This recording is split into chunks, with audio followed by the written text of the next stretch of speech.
காங்கிரஸ்க்கு பிரச்சனை கொடுக்க ஆரம்பிச்சிச்சு அப்படின்னா 75 சீட்டு அவங்க செலக்ட் பண்ணிருக்காங்க. இந்த பைத்தியகாரத்தனமான இதெல்லாம் என்கிட்ட கொண்டு வராதீங்க. ஒரு பைத்தியக்காரன் எவனோ ஒருத்தன் 75 சீட்டு, அப்படி இல்லைன்னா 45 சீட்டு அமைச்சர் பதவி, அப்படி இல்லைன்னா 40 சீட்டு 4 மாநிலங்கள், எந்த பைத்தியக்காரன் கொடுவாங்க? எனக்கு இன்னைக்கு ஒரு மாற்றம் தேவைப்படுது. அந்த மாற்றத்தை தருபவர் விஜய். 3 ஹவரா பேசுவீங்க சினிமா பத்தி அவர்கிட்ட போய். அதுக்கு ஒரு அழுத்தம் கொடுத்து திமுக சினிமா பத்தி பிரவீன் சக்கரவர்த்திக்கு என்ன தெரியும்? போதை மருந்து வித்துட்டு வந்து பாட்டு பாடுவீங்க, நான் ரெடியா வருவாங்க. இவர் மேல குற்றச்சாட்டு என்ன? இளைஞர்களுக்கு சிகரெட்டு இந்த மாதிரி வஸ்துகளை பழக்கப்படுத்துறாரு. நீங்க பாருங்களேன், இந்த இவங்கெல்லாம் டைரக்டர்லாம் முட்டா பீஸுங்களா? ஒரு கொலை பண்ணிட்டு நீங்க இருக்க முடியுமாங்க? தப்பிக்க முடியுமா? நாங்க 50 கொலை பண்றாங்க ஹீரோ, 50 கொலை பண்றாங்க ஹீரோ, 50 கொலை பண்றான். கடைசியில ஹீரோனோட சேர்ந்து அப்படி நடந்து போவோம். ஜெயிலர் பத்தி வெட்டி கொண்டு போய் நம்ம காய்கறியை நம்ம வெட்டிட்டு குப்பையில கொண்டு போய் போட்டு வந்துருமா, அந்த மாதிரி போட்டு போயின்னு இருப்பாரு. லாஸ்ட்ல ரஜினி அதில் இறக்கி விட்டாங்க. பாவம், நல்ல மனுஷன். அவரும் வில்லன் எல்லாம் கொல்ல மாட்டாரு. விஜய் என்னமோ கமலோ ரஜினியோ கிடையாது, எல்லா டெக்னிக்கல் சைடு தெரிஞ்சுன்னு. அவர் டைரக்டருடைய நடிகர். போய் நில்லுங்க சார் இந்த இடத்துல அதே மாதிரி பண்ணுவார், அவ்வளவுதான். உங்களுக்கு நான் தண்டனை கொடுக்கணும்னா உட்கார வச்சு 5 தடவை திருப்பி போடுற அரபி குத்துனா நீங்க அவ்வளவுதான் மண்டை வெடிச்சிருவீங்க. ஆனா உங்களை உட்கார வச்சு இளையராஜா பாட்டு 80கள் வந்த பாட்டு போட்டேன்னா, சார் இருங்க சார் இன்னும் 1/2 மணி நேரம் கேட்டு வரேன். ஒரு வைகோக்கு இருக்கிற அக்கறை கூட இவர் கிடையாது. கூட்டணி கட்சியில இருந்துட்டு வைகோ சொல்றாரு, இளம் பருவத்தினரை இந்த மெத்து கஞ்சாலாம் பாதிக்குது, பள்ளி மாணவர்கள் சீரழிறாருன்னு சொல்றாரு கூட்டணியில் இருந்துகிட்ட. அந்த அக்கறை கூட இவர் கிடையாது. எம்ஜிஆர் படத்துல எங்க வில்லன் இருக்காது, அதான் இருக்காரா சொன்னாரு. ஜாகி சான் வில்லன் கொண்டிருக்காரா? ஜாகி சான் ப்ரூஸ்லி கொண்டிருக்காரு, வாங்கி கொடுப்பார் போலீஸை கூப்பிட்டு. அவ்வளவுதான். மியூசிக் டைரக்டர் வாழ்நாள் பூரா ஒரே பிஜிஎம் தான். அந்த டிங்கு சிக்கு அதையே கொஞ்சம் மாற்றி டிங்கு சிக்கு, இன்னொரு பக்கம் மாற்றி இன்னொரு டிங் சிக். இளையராஜாவையும் எம்எஸ்வியும் பார்த்துட்டு வந்த தலைமுறைங்க.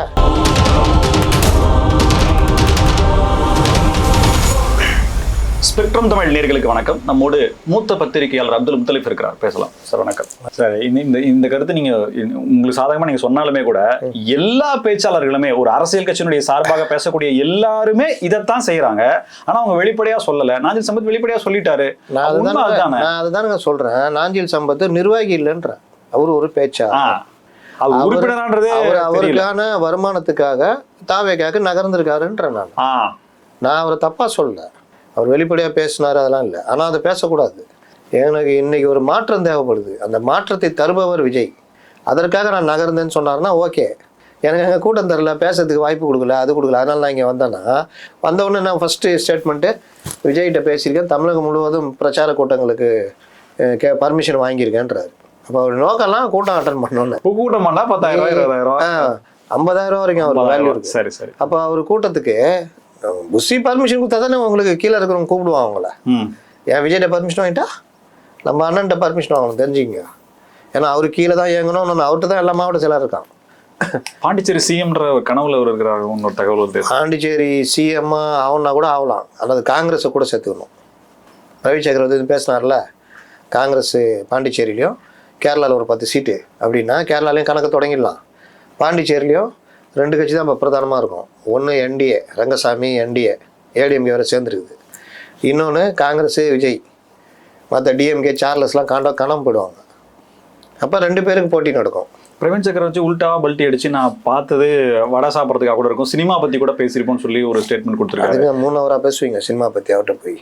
இல்ல அதுக்கு ஒரு அழுத்தம் கொடுக்கக்கூடாது. திமுக பத்தி பிரவீன் சக்கரவர்த்திக்கு என்ன தெரியும்? திமுகனால நீங்க விஜய்க்கு அழுத்தம் கொடுக்கப்பட்டது. விஜய்கிட்ட கூட போய் சினிமா பத்தி வாங்க நாங்க வர்றவங்கலாம் அரசியல் பேசுறாங்க, ஒண்ணுமே புரிய மாட்டேங்குது, வாங்க சினிமா பத்தி பேசுவோன்னு.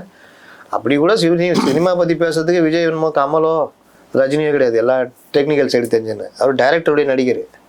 போய் நில்லுங்க சார் இந்த இடத்துல அதே மாதிரி பண்ணுவார், அவ்வளவுதான். அதை தாண்டி விஜய் எல்லாம் இத்தனை படம் நடிச்சிருக்காரு, ஒரு படம் டைரக்ட் பண்ண சொல்லுங்க. அவர் புள்ள ஜேசனுக்கு தெரிஞ்சது கூட இவருக்கு தெரியுமான்னு தெரியாது. டைரக்டருடைய நடிகர் அவர். பிரவீன் சக்கரவர்த்திக்கு என்ன சினிமா தெரியும்? உங்களுக்கு சினிமா பற்றி தெரியுமா? பார்க்க இல்லை, சினிமா பற்றி பேசுவீங்களா? போய் விஜய்கிட்ட உட்காந்து, சார் உங்கள் லாஸ்ட் படம் இது, இந்த படம் இது, இன்னைக்கு ரஜினி பிறந்த நாள், ரஜினியை உங்களால் ரிவ்யூ பண்ண முடியுமா? சார் சுறா பற்றி ஒரு 2 மணி நேரம் பேசுவீங்களா? எனக்கு சத்தியமாக தெரியாது. ரஜினியை பற்றி பேசணும்னா நான் பேசுவேன். ஏன்னா அந்த படங்கள்லாம் பார்த்துருக்கேன், ரெகுலராக இது பண்ணியிருக்கேன், ரஜினியோட இது தெரியும். இவரை பற்றி பேசணும்னா பொலிட்டிக்கலாக தெரியும். ஆனால் இவருடைய படம் பற்றி பேட்டிங்கன்னா எனக்கு தெரியாது. ஒரு தடவை ஒரே ஒரு சொல்லி முடிச்சிடுறேன். ஒரு தடவை என் ஃப்ரெண்டு ஒருத்தர் கேட்டார், சார் இவர் படம் எல்லா படமும் ஒரே மாதிரி இருக்குதே, எப்படி சார் கண்டுபிடிக்கிறதுன்னு. அதுக்கு இன்னொருத்தர் சொன்னார், ரொம்ப கஷ்டப்படாதீங்க, ஹீரோயினை மட்டும் கணக்கு வச்சுக்கோங்க. எல்லா படத்துலையும் எந்த படத்தில் ஹீரோயின் மாறுதோ அந்த படம் இதுன்னு நினச்சிங்க, மற்றபடி படம் எல்லாம் ஒரே மாதிரி தான். நீங்கள் பார்த்துருக்கீங்களா? ஒரே மாதிரி தான். தங்கச்சி சென்டிமெண்ட், ஹீரோயின் சென்டிமெண்ட்லாம் கிடையாது, ஒரே மாதிரி இவரு அந்த மாதிரி நடிப்பார். அதுதான் பாட்டு, 4-2 குத்து பாட்டு இதுதான் இருக்கும்.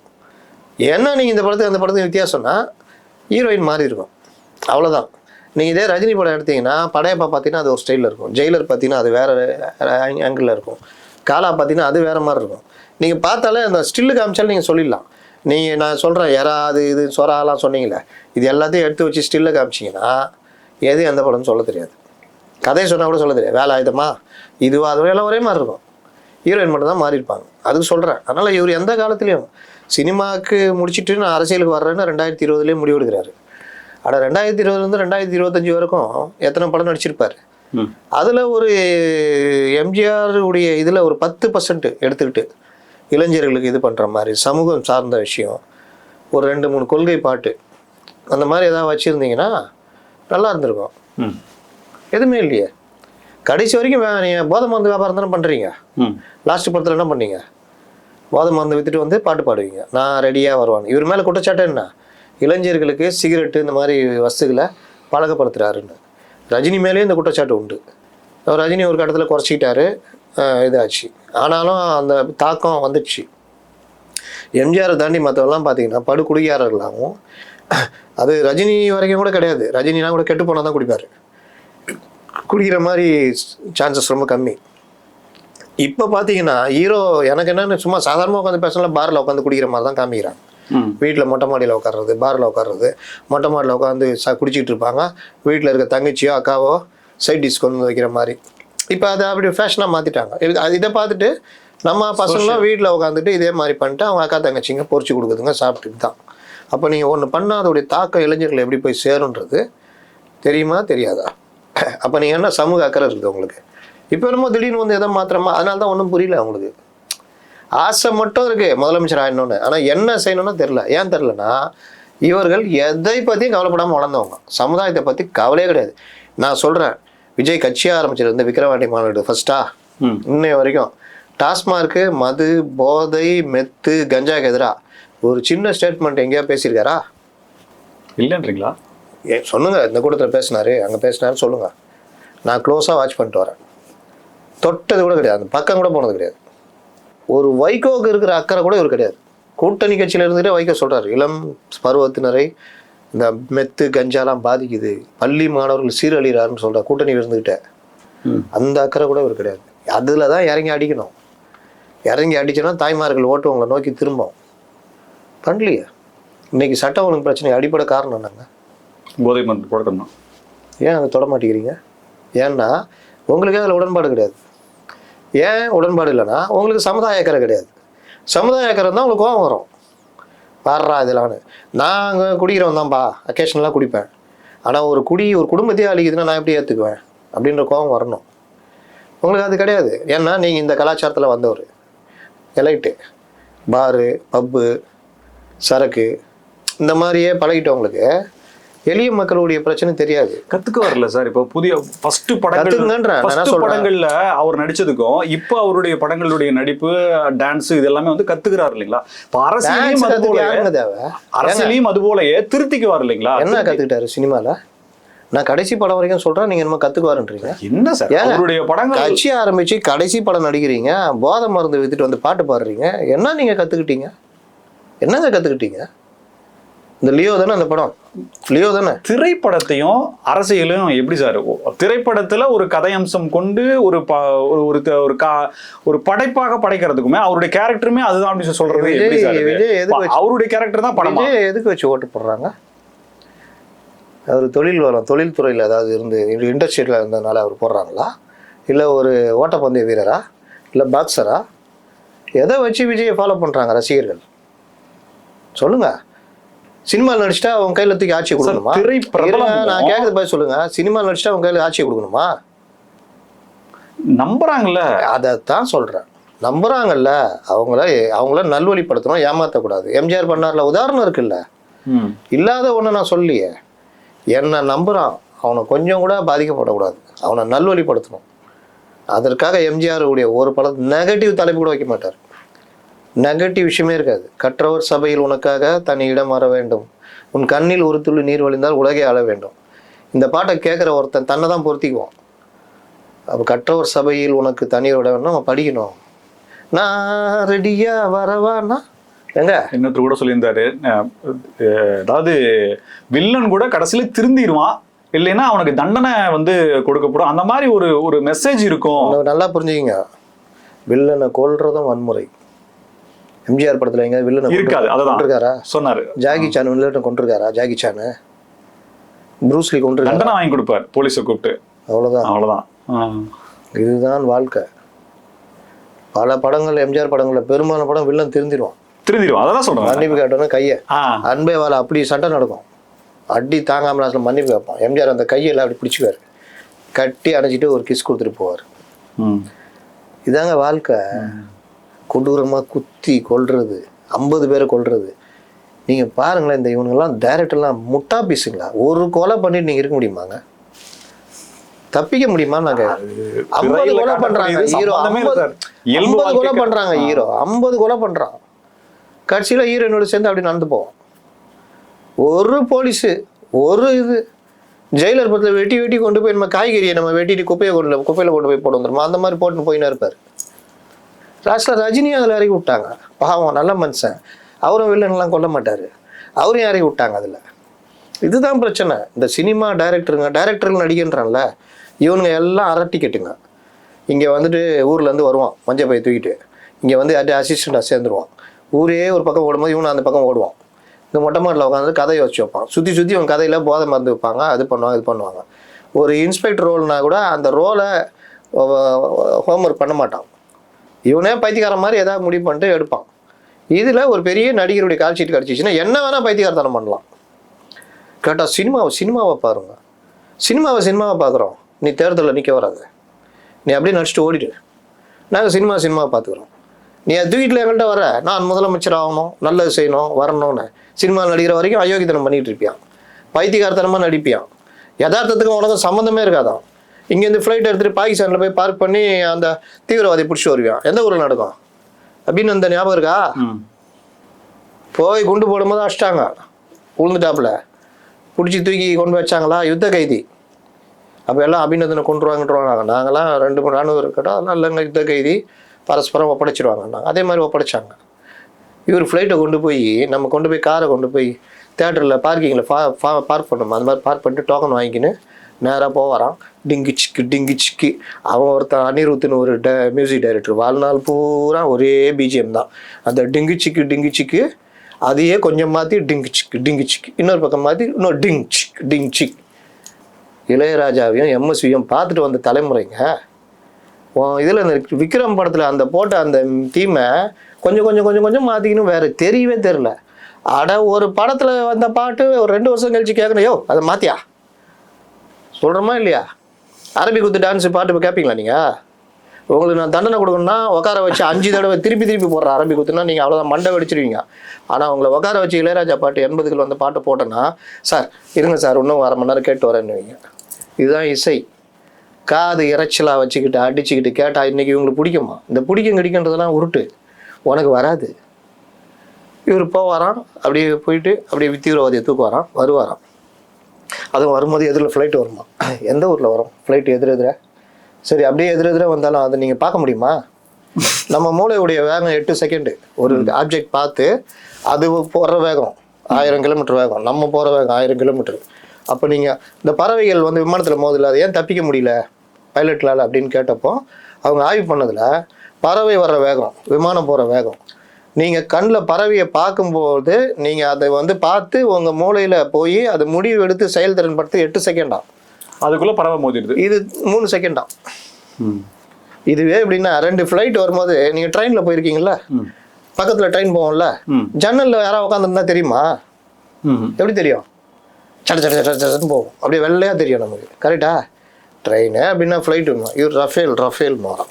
இன்னும் டவுன் பஸ்ஸாக ஓட்டுற டவுன் பஸ் ஓட்டுற டிரைவருங்க தான் இது பஸ் வரும்போது ஐ அப்படின்ட்டு போகணும். அதனால் இந்த கூத்தெல்லாம் பண்ணிவிட்டு அந்த டைரக்டரை கூப்பிட்டு என்ன பண்ணோம், வச்சிருவேன் இங்கேருந்து பாகிஸ்தான் ஃப்ளைட் எடுத்துருவேன். இந்த அறிவு வேணா உனக்கு படம் எடுக்கிறேன். சார் அவருக்கு அந்த மாதிரி சீன் வச்சா நான் இப்போ என்ன சொன்னேன், இந்த மாதிரி பைத்தியக்காரனுங்க ஒரு மாஸ் ஹீரோ கால் ஷீட் கடிச்சோன்னா எனக்கு என்னென்னு எடுப்பான். இவங்க கேட்டால் இப்போ நீங்கள் சொன்னீங்களா அதே மாதிரி சினிமாவாக பாருங்கன்னு. நான் சினிமாவாக பார்க்குறேன், நீ பண்ணுறது நான் காமெடியாக பார்த்துக்கிறேன் வச்சுக்கோங்க. நீ அரசியலுக்கு வராதுன்ற அந்த ஃபேமை வச்சு நீ அரசியல் வர்ற. இது பாயிண்ட். எம்ஜிஆர் சினிமாவை சமூகத்துடைய திருத்துற விஷயமா பார்த்தார்.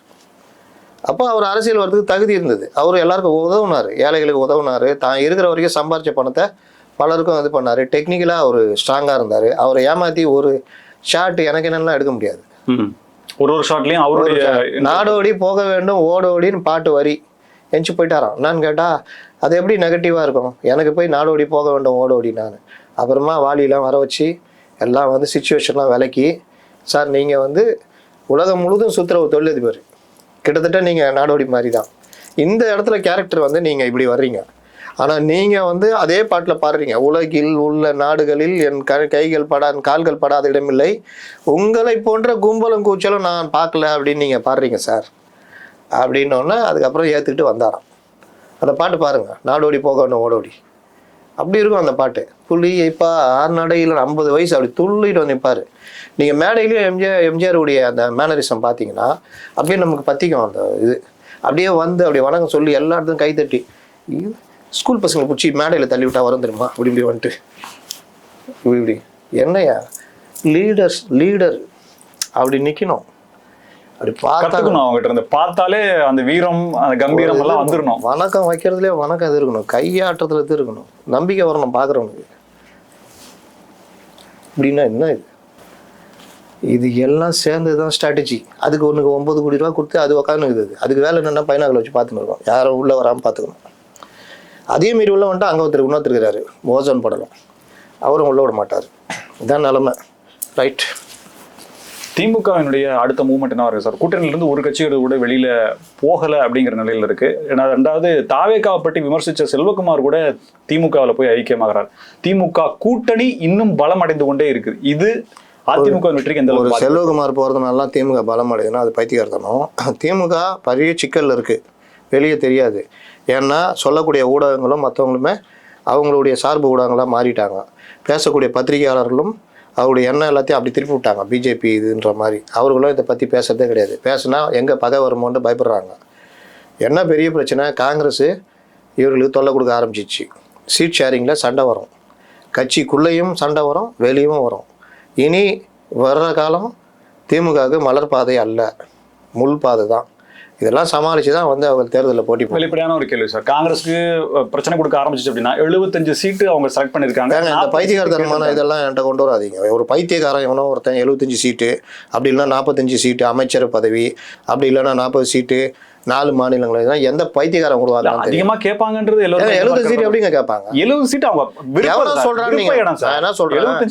ஒரு கருத்து, ஒரு கருத்துன்னு ஒருத்தன் பைத்தியக்காரன் ஒரு 20 வயசு பையன் உருவாக்குறான்னா நீங்க அதை வச்சுக்கிட்டு கேட்குறீங்களே, நியாயமா இது? யார் பேசினாலும் நம்ம வந்து நம்பிடுறதா? காங்கிரஸ் அவங்கள்ட்ட பட்டியலே கொடுக்கலங்க.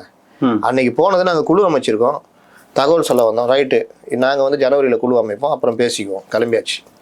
இப்போ அவங்க வந்து நாங்கள் இவ்வளோ இனம் கண்டிருக்கோம் அவ்வளோ இனம் கண்டிருக்கோம்னு வாங்க. அவங்க போய் கூடுதலாக ஒரு 45 சீட்டு கொடுக்குறேன்னு கேட்குறாங்கன்னா அவங்களுக்கும் தெரியும் 30 சீட்டு கொடுப்பாங்க. அதான் 25 கீழே குறையக்கூடாதுன்றதுல காங்கிரஸும் உறுதியாக இருக்கும். மிஞ்சினா இடித்து பார்ப்போம்னு நினைப்பாங்க. அவங்க 20 கொண்டு வந்து நிறுத்தினா நமக்கு நல்லதுன்னு அவங்க நினைப்பாங்க. இப்படி தான் நெகோசியேஷன் போகுமே தவிர 75 சீட்டாக அப்புறம் 40 சீட்டு அமைச்சர்கள் வைப்பாங்க. அந்த பைத்தியமான திமுக. இன்னொன்று இவங்க ஆட்சிக்கு வர்றதுன்றது இதோட ஆட்சி முடியுது. அப்புறம் அமைச்சர் கூட்டணி மந்திரி சபைலாம், கூட்டணி மந்திரி சபை எப்போ வரும்னு முதல்ல புரிஞ்சுக்கங்க. இப்போ ஏடிஎம்கேவே இருக்கு, ஏடிஎம்கே இருக்குது. இப்போ விஜய் வந்து தனியாக நின்று ஓட்டை பிரிச்சுட்டாரு. அவங்க 130 ஜெயிச்சிருக்காங்க, இவங்க ஒரு 100 ஜெயிச்சிருக்காங்க வச்சுக்கோங்க. 130க்கு 118 தேவை. ஏடிஎம்கே 90 தான். மற்றவங்க எல்லாம் சேர்ந்தா 118 வருதுன்னா கூட்டணி மந்திரி சபை கொடுத்து தான் ஆகணும். அன்னைக்கு நீங்கள் பார்க்கணும் பிஜேபியை, அன்னைக்கு பார்க்கணும் நம்ம அக்காவை தேமுதிகாவை, அன்னைக்கு பார்க்கணும் அன்புமணி ராமதாஸை. புரியுதா? இப்படி தான் கூட்டணி வரும். அதே மாதிரி சரி ஏடிஎம்கே மறுபடியும் அதே 90 வந்துட்டாங்க, 100 கூட்டணி எல்லாம் சேர்ந்து 100. இவங்க 134 காங்கிரஸை நம்பி மற்றவங்க நம்பி வந்தாங்கன்னா அன்னைக்கு நீங்கள் பார்க்கலாம் காங்கிரஸ் உடைய பவர் எல்லாத்தையும். பவர்ன்றாங்களா, அந்த பவரெல்லாம் பார்க்கலாம். அதனால கூட்டணி ஆட்சின்றது பேசி வச்சுலாம் செய்ய மாட்டாங்க. அது 2 கட்சிக்குமே இது கிடையாது. அது எப்போ சூழ்நிலை சூழ்நிலை வந்தா கண்டிப்பா பண்ணுவாங்க. இதுதான் பிரச்சனை. மிக்க நன்றி சார். பல்வேறு தகவல்களுக்கு நன்றி. நிலை மீண்டும் சந்திப்போம். ஸ்பெக்ட்ரம் தமிழோட நன்றி நேயர்களே.